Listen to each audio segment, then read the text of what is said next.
Hi. She's got a peach in her mouth. Drop it. Drop it. She doesn't want to give it to me. Drop it. Rain. Our peach tree got curly leaf. So they never got ripe. But the tree looks great now, but definitely got curly leaf before, so the dogs eat them. Lucky dogs. So anyways,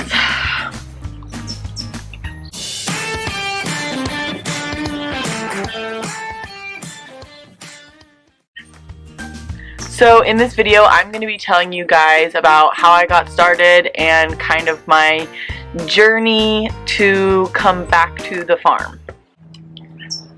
I grew up on a farm my entire life on the outskirts of a little tiny town, and I loved it. I loved farm kid life. I don't remember really ever thinking I wish that I lived in town.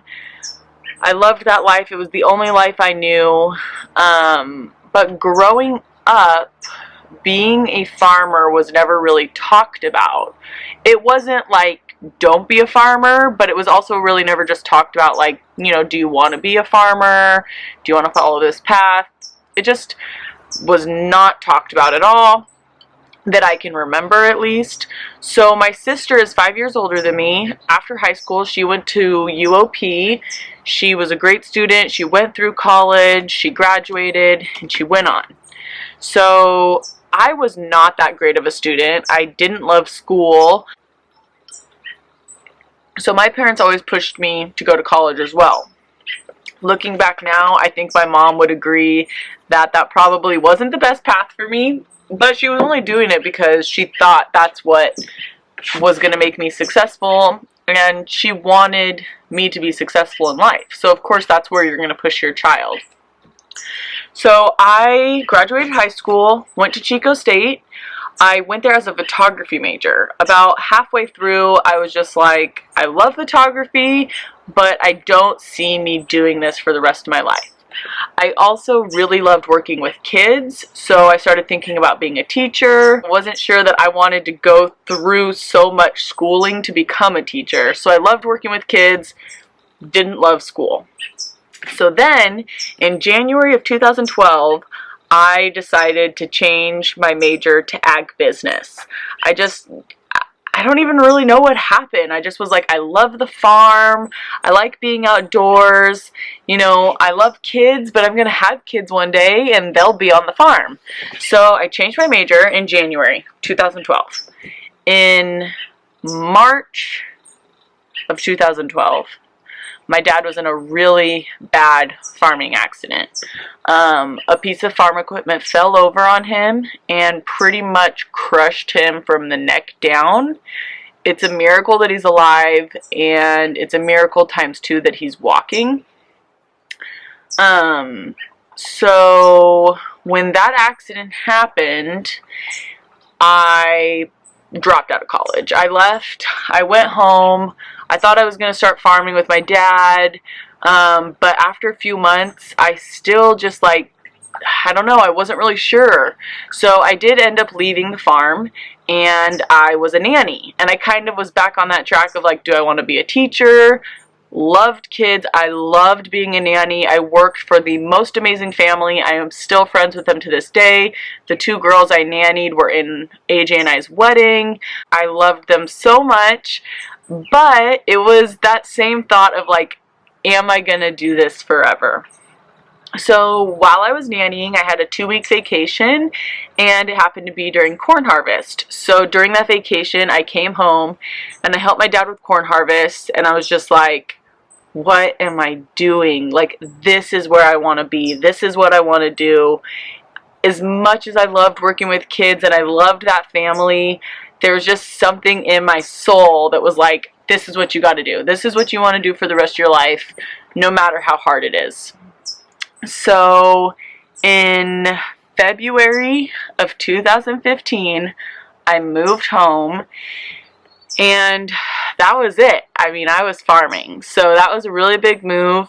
I had another huge family tragedy 2 weeks after I moved home, which I think it was a little bit of the universe bringing me home in time for that. Some people believe in that kind of stuff, some people don't, but this was something that if I wouldn't have been home, I mean, it changed my life either way, but if I wouldn't have been home, it just would have been worse, if that's even possible. So I was able to be home for this and with my family, which is where I needed to be. And I also think being on the farm was healing. I was able to process grief on my own time. I didn't have little kids depending on me when I was really going through grief and healing process. So, like I said, I do think that is a little bit the universe working in mysterious ways. So anyways, when I moved home in 2015, my dad wanted me to start looking into other things that I could do outside of grain crops. He really didn't want me to grow corn for the rest of my life. Where we live, and I think everywhere kind of, but I don't know much about other states, you need a lot of ground. You need a lot of ground, you need to grow a lot of corn to make a little bit of money. And I think my dad has felt like he has struggled with that. He's had to have a land leveling business on the side because he didn't feel like he could live off of corn. So I enrolled in a class called the California Farm Academy through Center for Land-Based Learning in Winters. So that was a 7-month program. It was amazing. If you're in California and you are thinking about becoming a farmer, I highly recommend looking into the Center for Land-Based Learning, the California Farm Academy. Me and one other person were from farming families. Everyone else in our class would be a first-generation farmer, and we benefited from it, and they definitely benefited from it. We learned about so many different crops. We grew an organic garden farm, you know, that they sold, or we went to a co-op. Every other weekend we went and visited a farm, and just all different types of things. We ended the program with a business plan and a presentation, and that is what really did it for me. Like I said, I'm not that great of a student, but this was just opened the door for me. I had looked into different crops, decided for my business plan I was going to write it about a vineyard because I live close to Lodi, I live close to Napa, those are big wine regions.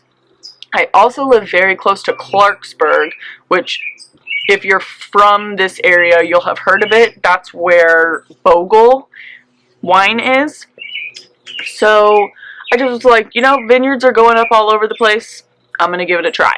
So really it just started with a business plan. But because I wrote that business plan, I really had to do the research. I had to get out of my comfort zone. I had to contact farmers that were in the business. I had to ask for budgets, which is like the scariest thing. Like, hey, can you show me what you spend on this? I got really lucky, and I had someone send me a 10-year budget as well as a development budget. So that was huge. So once that class was done, I walked out with a business plan that pretty much could be presented to a bank to ask for a loan and make this thing happen. So I definitely ran into some roadblocks. I had gotten approved for a loan and had a contract with a winery, all on a piece of ground I was going to lease, and something happened and I lost that ground. Not something of my own fault, something that happened with that family.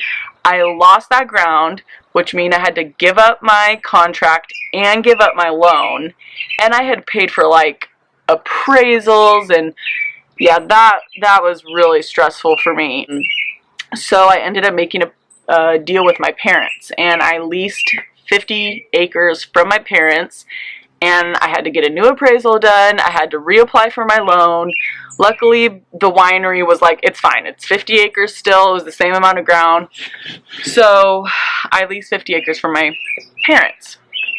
Backtracking a little bit, to get a contract, I had to, again, talk to other farmers, figure out who do I contact. I contacted Constellation and Gallo. Those are two of the biggest wineries. So Constellation more or less just made me feel like they didn't really want to work with a new grower, someone who wasn't experienced in wine grapes. They were nice and all, but that's kind of the impression I got, and I never really heard from them again. So when I met with Gallo, the rep I met with was great, and he was pretty much just like, yeah, we want to work with you. And I was shocked but so happy, because without a contract from a winery, there was no way I was going to get a loan from the bank to make this whole thing happen. So that's kind of how it all started. There was definitely, like I said, roadblocks. It was not easy. I may have made it sound that way in this video, but it took a lot of work.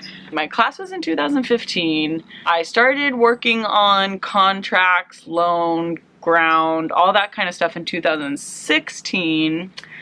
I spent the entire year of 2017 developing the ground and infrastructure, which people who really know what they're doing, I mean, they can slam this stuff out in like 3 months. I took a whole year. That was ripping out the alfalfa, disking everything, level it, which helps with drainage, subsurface drainage in. You have to put up all the stakes, put up berms, cross arms, we put up wire. We had to put in a drip system, filters to filter the water. We had some major issues with our river pump that were totally unexpected. Again, another roadblock, but there was no stopping me at this point. So all of 2017 was spent preparing. So the year of 2017, I commuted and went to Napa Valley Community College. I took 2 semesters there. I took viticulture classes and winemaking classes.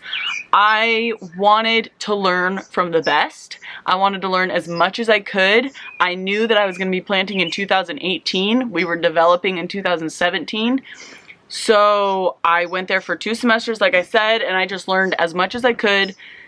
Their program was amazing. The teachers were amazing. The classmates were awesome. Napa is a completely different world than over here, but the knowledge I got in that year, I mean, it just was great, and it was so helpful because I got to be hands-on in that class. It wasn't just learning by the book. Like, we were out in the field pruning, tying, training, looking at diseases, you know, what things should look like, and the same in the winemaking class. You know, we were out cleaning tanks, learning how to mix things, learning the formulas and all that. That's my kind of learning, hands-on. I don't do book work. I'm not good at it.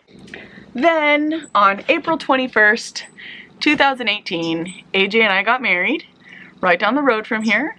And 2 days later, we planted the vineyard. 50 acres of Sauvignon Blanc. My whole field was filled with these little white grow tubes that said wonderful on them. And the grow tubes are pretty much little greenhouses for the vines. And like, that was it. I mean, it was really happening. It happened. It was planted. And it's been an adventure since then. A lot of learning. But I am really a one-woman show. You know, I don't have any employees. I do as much work as I can by myself, unless I need a crew. A few things I want to clarify, because I get asked these questions a lot. I work full-time for my dad. 50 to 60 hours a week. I work on his farm, which is corn, alfalfa, and triticale. He also has a land leveling business, so I work for him. My vineyard is on my off hours and Sunday or Saturday. When I'm desperate, if my dad can, he'll give me a day off or an afternoon off, but the vineyard is like on the side right now because I have no income from it. So I have a full-time job outside of that. The second thing is I do not make wine. All my grapes go to Gallo, or will go to Gallo. I get my first harvest in 2020. I have a 10-year contract with Gallo, so all my wine grapes will go to them. I'm told they will go into the label Dark Horse Sauvignon Blanc. So if you want to get a 2020 bottle of Sauvignon Blanc Dark Horse, there's a possibility my grapes are in there. I took those winemaking classes at Napa, and even though it was a great experience, I just didn't feel like it was right for me. So at this time, I have no plans of making wine. I just think I need to leave that to someone else. I really like farming. It's challenging. It's so hard. Sometimes I question, what the heck am I doing? But in the end of the day, I really, really love it. And I just don't have that passion for winemaking, and from my own experience, if I don't have the passion, there's just nothing to drive me. So that's kind of my origin story, how I came back to the farm and how I got into the wine grape business. And yeah, so if you have any questions for me, please let me know and I'll make a follow-up video in the future. I love answering your guys' questions. I'll do the best I can. And I hope you guys have a great day. Thanks.